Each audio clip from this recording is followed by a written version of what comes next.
mirar su obra, o Mari, que ahora están sentados, hablarle de Arturo, el proyecto en que está, vemos su obra y ya comenzamos entonces el taller. Entonces, María Eugenia lleva muchos años con Arturo y realmente es parte integrante de todo este proyecto humano y altruista de esta familia cubana, instrumentistas cubanos. Entonces, Mari, que con este es un espacio alternativo de trabajo que hemos adoptado hace un poquito tiempo.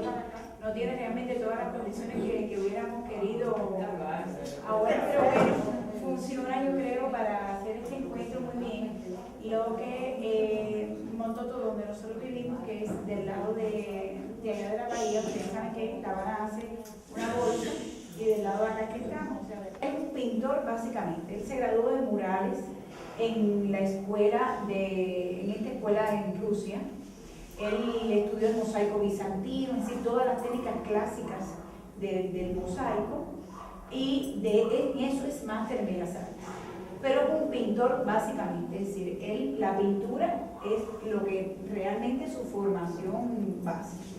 Realmente después que esto se planificó, ya yo estaba en esta situación, en mi estudio en estos momentos está todo desarmado completamente porque tuve que sacar toda mi obra de allí para llevarla a este lugar de la Casa de la Cultura Municipal, donde estoy pintando aquí. De hecho, donde produje toda la exposición que se va a presentar el día 7 en la Biblioteca Nacional, que son piezas enormes de 2,50 por 4 metros, no me cabían en mi estudio por la altura del techo.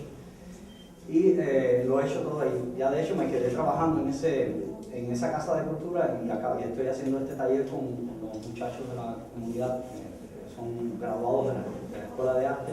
Algunos, otros son simplemente aficionados, gente que nunca ha tenido una formación, pero son muy talentosos. Yo le he dado oportunidad por igual a todo el mundo y vamos a hacer un deleite de la clase, no un aburrimiento, en el sentido de que ellos van a aprender las cosas elementales del dibujo, cómo se empieza de verdad a dibujar, a formar a un dibujante, que como yo lo tuve de sufrir tanto, porque ya no sé si vieron, mi carrera me duró 16 años entre las escuelas de arte aquí y luego 6 años de la Academia Rusa, que fue demasiado rigurosa para el gusto latino, ahí no se podía ni respirar casi.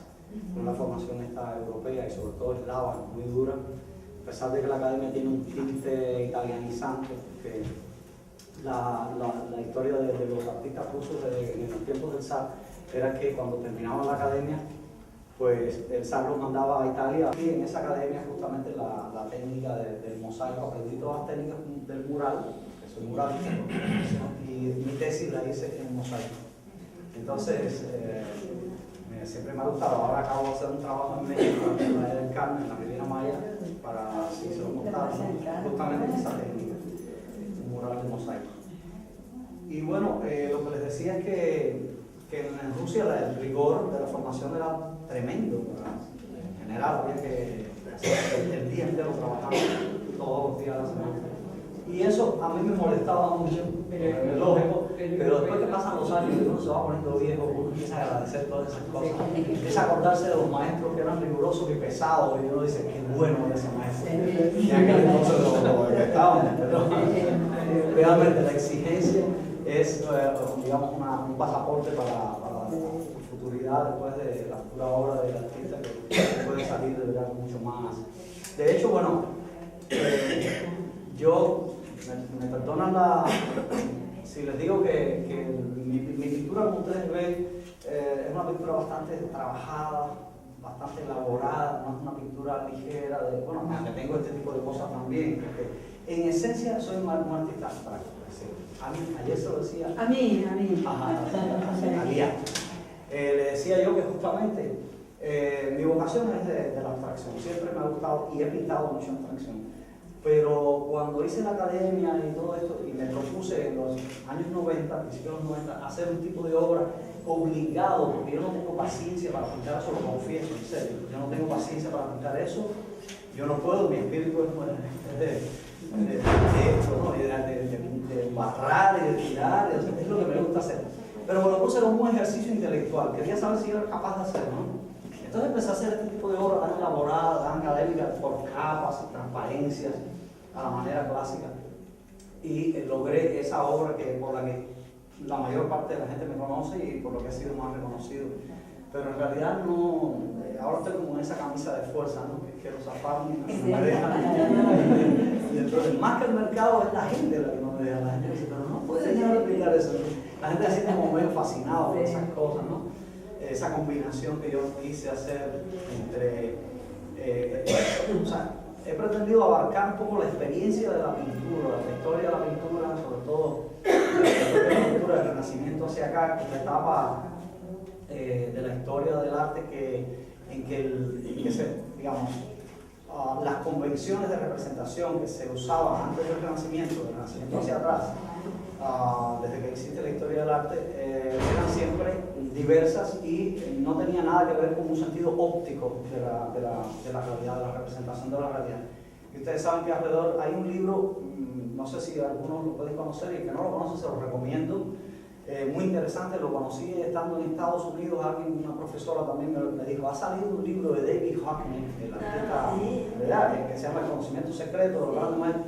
Es un libro fascinante. Ahora lo acabo de ver, lo han puesto en el History Channel, lo han hecho documental. Lo mismo, pero hecho documental, está súper interesante para dar una clase, por ejemplo, aquellos que sean profesores y quieran dar una clase amena. A mí lo que me gusta de ese libro es como David Hockney llega a la conclusión de que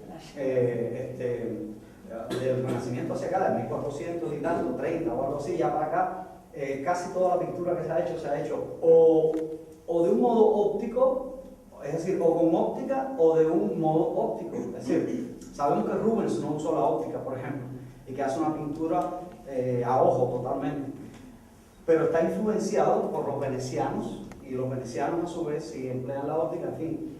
Y está haciendo una pintura de características ópticas, es decir, derivadas del aspecto que da la lente o los espejos cóncavos cuando proyectan una imagen que además a todos nos fascina. Incluso el que ha hecho fotografía sabe que no hay nada más fascinante que mirar la pantalla enmerilada de una cámara de formato medio, por ejemplo, desde arriba, como a mí me gusta, así en ese formato más cuadrado, 6x6, es maravilloso. Ver cómo en la pantalla enmerilada se dibuja esa imagen, aunque la vemos al revés, pero se concentran los colores de un modo tan bello y la composición y todo. Entonces eso fascinó, por supuesto, a los hombres del Renacimiento, aquellos primeros artistas que empezaron a descubrir las lentes y los espejos. Primero los espejos, ¿no? Que le daban una imagen limitada al tamaño, y luego cuando descubrieron la lente que podían enfocar o desenfocar, pues entonces ahí tenían a Vermeer van der Rohe, es un artista que hizo toda su obra, apenas hizo unos 30 cuadros en toda su vida, y todo lo hizo con una cámara. Proyectado, todo proyectado, e incluso con los desenfoques propios de la profundidad de campo y todo eso. Y tenía además un gran amigo, se sabe que es uno de los ópticos más famosos de la época era su amigo, y le producía las lentes y todo para hacer sus cámaras. O sea que trabajo. Yo siempre a los discípulos míos les digo, bueno, primero que nada, no hay que buscar la originalidad, primero no hay que afanarse tanto en buscar la originalidad, porque uno mismo es original. O sea, si uno piensa que cada uno de nosotros es un individuum indivisible, por tanto, la naturaleza de cada uno de nosotros se expresará de algún modo siempre. Y yo siempre les digo, mientras estén buscando afuera la originalidad de su obra, no la van a encontrar. Una cosa que siempre a mí estudiantes digo, búsquense para adentro, busquen ustedes mismos, miren para adentro, que en la propia naturaleza de ustedes va a estar siempre lo que a ustedes les sea realmente simpático, porque además esa es la categoría que yo digo que la filosofía la ha desplazado a un lado de toda la teoría y todo contemporánea, ha desplazado el sentido de la simpatía, ¿no? Palabra tan bella y que viene del griego, ¿no? Simpatos, o sea, de estar con la misma pasión o con los mismos sentimientos de algo o de alguien, ¿no? Entonces, en comunión con y entonces uno se aferra a algo que le es a uno simpático. De hecho, yo incluso tengo mi teoría muy rara. Yo digo que realmente lo que pasa en el mundo del arte es que uno tiene simpatía o no por un tipo de representación. Es decir, hay personas que pueden ver esto y le puede ser desagradable, que es feo, que es desagradable, no me agrada, no tiene simpatía con esa obra. Y otra gente que sí tiene mucha simpatía. Entonces, uno dice, qué raro eso, ¿no? Porque uno puede mirar a veces una obra y dice, ¿hasta dónde los juicios de valor, de si esto es bueno, esto es malo? ¿Hasta dónde uno dice, hasta dónde quién soy yo para juzgar si esto es bueno o malo? Soy yo que estoy comparar y decir esto es bueno, esto es malo. Entonces uno dice, bueno, entonces la relatividad esa de los valores, de juzgar los valores de una obra, de decir cuánto es bueno o malo, yo pienso que a la larga se apoya mucho en el sentido de la simpatía, o sea, cuánto hay de empatía o simpatía en relación con una obra específica. Lo demás lo hace la institución arte con mayúsculas. Yo siempre procuro diferenciar una cosa de otra. Todos sabemos que el mundo del arte no es el mundo de los artistas. O sea, el mundo del arte es una cosa, es una construcción intelectual, institucional, y los artistas somos personas que tenemos que crear, vendamos o no, nos acepten o no. Es decir, el artista es otra cosa, es una persona que tiene que hacer su obra independientemente de la aceptación que tenga a nivel de mercado o de público. Si la aceptan o no, no le da más remedio que hacerlo. Es decir, sabemos que ha habido artistas que le han quemado su obra, se la han roto, se la han despreciado en vida, han sufrido por eso, y luego al cabo del tiempo resulta que entonces, ¿quién iba a decir que James Joyce iba a ser un escritor de tanta importancia en la literatura del siglo XX, que iba a ser un monstruo de la literatura del siglo XX? Sin embargo, el Ulises se lo quería, digamos, linchar, se lo quería linchar por el Ulises y querían quemar el Ulises. Yo no me hago dinero con mi obra, no la vendo, por tanto tampoco. Por tanto voy a hacer lo que me da la gana. Voy a hacer lo que me da la gana. Y eso, ¿qué pasa? Cuando uno dice voy a hacer lo que me da la gana, uno está siendo totalmente sincero, es decir, uno está descubriéndose a sí mismo. Entonces de repente la gran contradicción justamente estaba en que yo quería hacer abstracción y al mismo tiempo me impuse a hacer una obra de detalles tan naturalistas. Entonces empecé a mirar, digo, ¿quién me sirve de paradigma? Velázquez, Goya. Empecé a mirar por ahí por la historia del arte para atrás. Y entonces yo dije, no puede ser uno, tiene que ser todos. Y todo incluye a Picasso, a Duchamp, a todo el mundo. Todo implica a todo el mundo.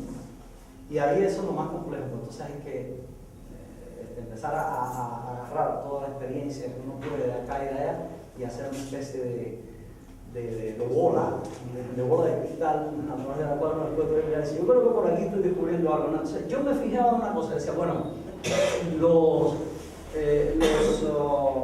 los cuadros del barroco, donde más uso la óptica, del barroco nórdico, europeo, son cuadros abundantes. Son cuadros donde la riqueza económica de esos países, Holanda, en fin, todos esos Países Bajos, era tan grande que los artistas representaban esas mesas llenas de los productos de la caza, de la pesca, eran cangrejos y naranjas con no sé cuánto, había de todo eso en esa mesa. Y un barroco de verdad, aparte de los conceptos del barroco, era cargado de verdad de la representación. O sea, a mí eso no me gustaba, ni tenía nada que ver conmigo. Le dije, aquí en Cuba, donde yo no puedo encontrar un limón, yo no te voy a sacar cangrejos ni nada. Entonces, no tenía que ver, pero además la tradición nuestra es más hispana. Y cuando miro el barroco español e italiano incluso, es más frugal, tiene un sentido de minimalista, de reduccionista, o sea, reduce la imagen al máximo. Pone lo que tiene que poner, no pone lo que no tiene que poner. Y yo me acordaba de un maestro ruso que me enseñó mucho en este sentido. La Academia Rusa decía, el arte de dibujar es el arte de suprimir. Entonces, al principio uno eso le parece muy raro. Y a mí aquello se me quedaba dando vueltas en la cabeza siempre. El arte de dibujar, el arte de suprimir. Y bueno, eso le sirve para todo al arte. El arte es el arte de suprimir. Porque somos seres electivos y a la larga nosotros elegimos lo que realmente nos hace falta de toda la realidad para eso, ¿verdad? Y en ese sentido de elección podemos ser más barrocos o abundantes o menos barrocos, o sea, más reduccionistas. Y esa fue la parte que me tocó a mí. Yo soy severo, sobrio, soy tendente a la reducción, no me gusta el lujo, la exuberancia, por tanto, no tenía nada que ver con esa parte del barroco, ni incluso con el barroco americano. El barroco americano, famoso, tampoco no me gusta, no tengo nada que ver con eso. Tenía que ver con las cosas planas, tranquilas, sosegadas, ¿verdad? Y me empecé a fijar en aquellos bodegones de Sánchez Cotán, del fraile Sánchez Cotán, de todos los españoles, sobre todo del tenebrismo. Caravaggio me sirvió de mucho. Y decidí no poner tantas cosas en la obra. Me encanta. Y yo he hecho muchos dibujos blanco y negro, pero poca pintura. Entonces quería hacer estas obras. Además, blanco y negro es reduccionista, como dice. Exacto, ya estoy reduciendo de hecho el color y luego estos son como parte de una columna roja en el medio de la ciudad. Es una imagen muy ambigua que no sabemos si se trata de destrucción o de construcción, que eso es una cosa que a mí me gusta. Siempre toda mi obra estaba llena de ambigüedad, siempre justamente de contraposiciones entre una cosa y otra, ¿no? Un lado y el otro de las cosas. ¿Esto es tabla? ¿Lo sacaste una foto o fue en tu imagen? A ver, a veces si yo voy por la calle y veo un objeto que me interesa, le hago fotos de distintos ángulos y luego entonces cuando hago el cuadro construyo como construían los clásicos que construían hacían un mosaico, meten cosas por acá, esto por acá y componen, mueven y después el resultado es totalmente diferente. Pero es bastante fotográfico porque luego tiene el ojo de la fotografía, ¿no? Y más blanco y negro, ¿no? Entonces, ¿cómo se llama? Los transeúntes se llama esta obra justamente. O sea, me daba esta cosa de que en la ciudad hay alguien que camina o alguien que anda en la ciudad como transeúnte, que son un par de elementos tan abstractos, tan ambiguos, tan raros, que no se sabe si construyen o destruyen, si obstruyen o no se sabe. Me daba esta cosa de que en la ciudad hay alguien que camina o alguien que anda en la ciudad como transeúnte, que son un par de elementos tan abstractos, tan ambiguos, tan raros, que no se sabe si construyen o destruyen, si obstruyen o no se sabe. Cuando hice mi primera escuela de arte, yo estudié pintura, grabado y escultura, todo. Y aprendí a hacer modelado, aprendí a hacer vaciado, todo. Pero por mucho tiempo eso estuvo durmiendo. Hasta que en un viaje a Puerto Rico, una exposición que tenía en Puerto Rico, un señor me enseña una escultura que tenía en su casa, estaba haciendo un artista en Italia, y me dice, mira, esto lo estoy haciendo en Pietra Santa, era un fondo de botero y todo eso, y me dice, ¿no quieres que hagamos un negocio? Yo te hago las esculturas, me haces esculturas y yo te las fundo allá en Pietra Santa. Bueno, sí, vamos a pensar en eso. Luego empezamos a pensar lo difícil que era todo esto, ¿no? Yo aquí en Cuba modelaba, era terrible. Entonces, un amigo italiano, un gran amigo italiano que tengo en el norte de Italia, pues cerca de Módena, cada vez que voy a Italia me dice, tienes que venir para mi casa, y allí me tiene un apartamento donde yo me quedo y todo. Y entonces me empezó a presentar mucha gente, por eso estaba trabajando mucho en el norte de Italia últimamente, haciendo diseños de joyas con la firma Filippini en Verona. Estoy haciendo joyas exclusivas, joyas de una edición de 8, de 8. Y las esculturas igual son ediciones de 8. La fundición Bombicini, que está también cerca de Verona, pues empecé a hacer esculturas allí mismo, entonces hago la escultura, los modelados, todas las cosas. Tiene que ver con los utensilios, con la tierra. Sí, exacto. Y armo las esculturas al mismo tiempo también tienen esa ambigüedad, ¿verdad? Entre el objeto delicado, herido casi siempre con un objeto duro, usando la relación entre la violencia y la ternura, ¿no? Que es como para llamar un poco la atención sobre eso. ¿Arturo, las telas las prepara usted tan grandes? No, yo compro el lienzo preparado. El lienzo. Yo compro los rollos preparados. Los rollos. Sí. Claro. Sí. Después se arma. Sí, vamos a hacer los bastidores. Últimamente estoy pintando sobre tablas enormes, unos tableros. Pinto sobre la tabla porque estas cosas, sobre todo estas cosas, es mucho más cómodo trabajarlas sobre un tablero, porque tú puedes hendirlo, empujarlo, no pasa nada, rasparlo, hacer efecto que la tela te lo aguanta porque detrás tiene un respaldo, pero cuando está montado sobre el bastidor es imposible, es muy delicado, ¿no? Entonces últimamente, como estoy haciendo ese tipo de cosas más violentas, necesito esos bastidores. Incluso los que hice, los de la Biblioteca Nacional ahora no son tanto esto. Lo que he hecho para acá ahora, esto es una primicia porque nadie lo sabe, nadie sabe qué es lo que voy a poner allí, es una imagen nueva, pero tampoco es muy nuevo, pero bueno, no para mí, se va a sorprender un poco, porque lo que he hecho es lo siguiente. Imagínense en un momento que yo hice un zoom, un close-up fotográfico, y me acerqué a ese pedazo de ese coco. Sí, ya no lo estoy mirando como una ventana, ya yo me metí dentro de la fruta, ahí están sus semillas, Ahí empieza la su atracción, interioridad. está Exacto, abstracto. exacto. Claro. Y es una abstracción. No, las imágenes son abstractas, toda la gente Claro. la ve, es una abstracción. Después se da cuenta que es un fragmento de una fruta, tiene semillas, tiene cosas. Pero además la explosión del color, para mí aquí era fundamental, ya dejé, ahí no hay nada de grises, nada, es un acercamiento a un pedazo de sandía, a un pedazo de papaya o cualquier cosa que se ve, pero así como si estuvieran. Ahora, ¿qué tuve que hacer?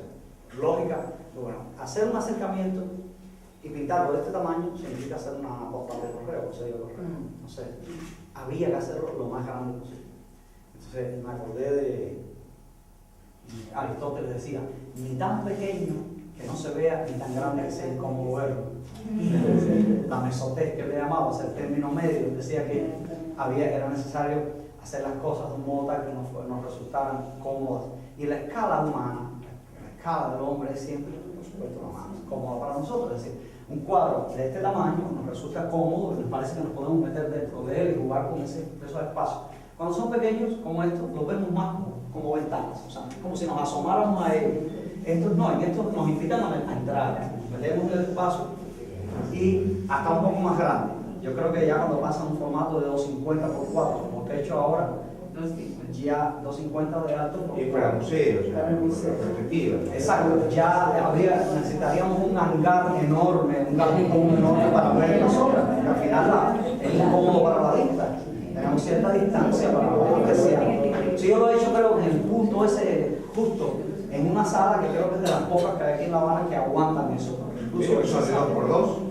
Esto es 2x2. No, esto tiene unos 70 por 2. Por 50 o algo así. Te hago una pregunta. ¿Por qué salís, digamos, de ahí, de una representación donde tenés la historia, el hombre, la ausencia, porque siempre te presenta el hombre, todas las cosas que haces? La huella.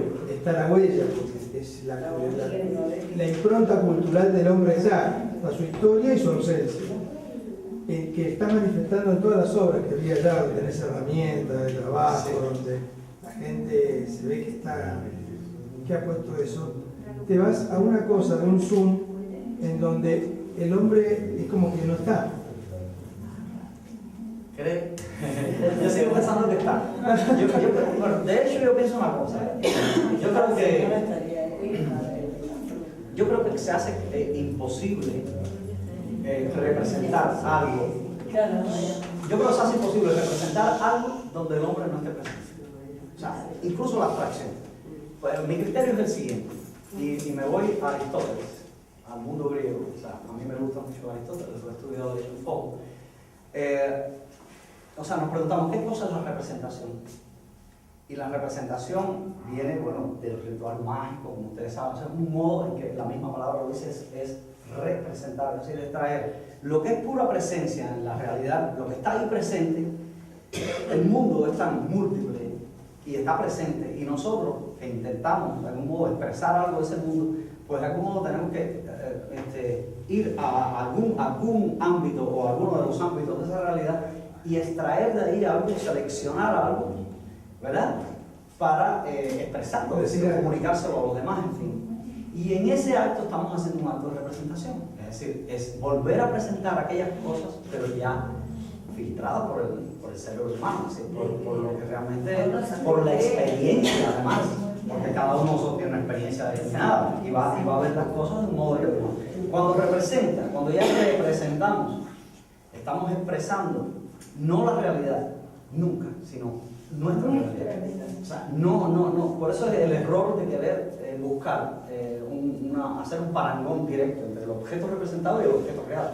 Yo de hecho siempre, por ejemplo, a mis estudiantes siempre les digo, procuren que el dibujo les quede bien. Olvídense si la nariz le quedó un poquito más para allá o para acá. El problema no está en el parecido. El problema está en la calidad representacional, que tiene que hacerse verosímil. Y la palabra verosímil aquí adquiere un tamaño tremendo, porque la verosimilitud es la capacidad que tiene el objeto representado de hacernos creer que las cosas podrían ser así. No es que son así, sino que podrían ser así. Nos creemos que las cosas representadas son así, pero en realidad no lo eran. No lo eran porque nosotros lo hicimos justamente, lo hicimos verosímil. Porque cuando el modelo no esté presente, ahora ponemos un objeto y lo empezamos a copiar igualito, a tratar de acercarnos lo más que podamos, nunca va a ser igual, por supuesto, pero nos tratamos de acercar al parecido.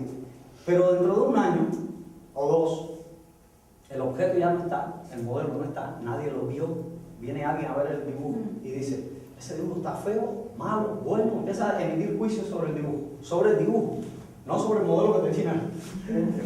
De hecho, por ejemplo, yo les cuento ahora, por ejemplo, hablando de estas cosas, ese zapato que está ahí, no son dos zapatos, es uno solo. Por ejemplo, ese zapato, vengo por la calle de mi casa y hay unos niños jugando a fútbol con ese zapato. Yo le digo, un momento, que yo soy así, lo hice por chiste un poco, por jaranear con él, le digo, me hace falta ese zapato. Y él me mira y me dice, ¿a usted no le hace falta ese zapato? Digo, sí, me hace mucha falta, yo se lo voy a demostrar, un día se lo voy a mostrar. Y me dice, le digo, me lo regala, y dice, bueno, está bien, me da el zapato. Me encantó esa. Entonces, era un solo zapato. Pero si ven, por ejemplo, este zapato está roto aquí, este no. Cualquiera podría decir, no, pero si yo me las arreglé para hacer que parecieran dos zapatos, pares, y el otro yo nunca lo vi. O sea, este lo puse para allá y lo transformé de dos modos. Le hice cosas que no tenían una cordura que no tenía, le puse un cordón, en fin, y a la larga se transforma en un par de zapatos. Y nadie vio ese modelo, nadie sabe si yo lo hice así, si era así o no era así, ¿no? Y yo creo que esa es la capacidad fundamental del artista, es transformar esa realidad, hacerla de algún modo. Y sí, por eso yo sigo diciendo que mientras sea representación, estará el hombre detrás. Porque nadie puede mirar un cuadro pensando que ahí no estuvo, de hecho, estaba el hombre que lo realizó, el hombre que lo hizo. O sea, ya cuando vamos a mirar el arte, cuando nosotros vamos al teatro, nosotros no vamos ahí a ver digamos, una persona va a matar a otra. Que hay un acto de violencia, alguien mata a alguien con cuchillo. Sabemos que lo va a hacer ficticio.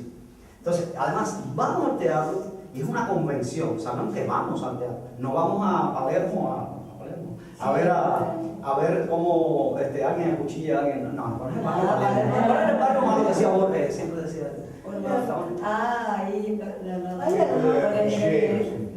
Sí, había un Palermo, en aquella época estaban los cuchilleros. Intelectualmente. Luego descubrí, aunque parezca mentira, allí también descubrí a José Lezama Lima, ese gran poeta cubano, que es lo contrario de Borges, es el barroco retorcido. Pero también era interesante, había que estudiarse y había que hacer una comparación entre esos dos autores y ver que. Y saqué mucho también de esa voluptuosidad del lenguaje de José Lezama Lima, pero lo tuve que hacer allá en Rusia porque aquí no se encontraba tampoco, Lezama también estaba como muy cerrado. Ahora ya los tiempos han cambiado y ya todo está normal. Pero me tuve que leer a todos esos autores allá. Conocí más de la literatura cubana mientras estudiaba en Rusia. Y los 6 años de estudio en Rusia me sirvieron para conocer más mi país, para conocer mejor a Cuba, entender más la realidad cubana, que éramos nosotros cubanos, ¿no? Porque cuando estás dentro, todo te parece común, todo te parece correcto. Cuando te distancias, empiezas a ver desde lejos. Y sobre todo la nostalgia de estar en otro lugar. Piensen que muchos de los intelectuales importantes de Latinoamérica de algún modo se distanciaron.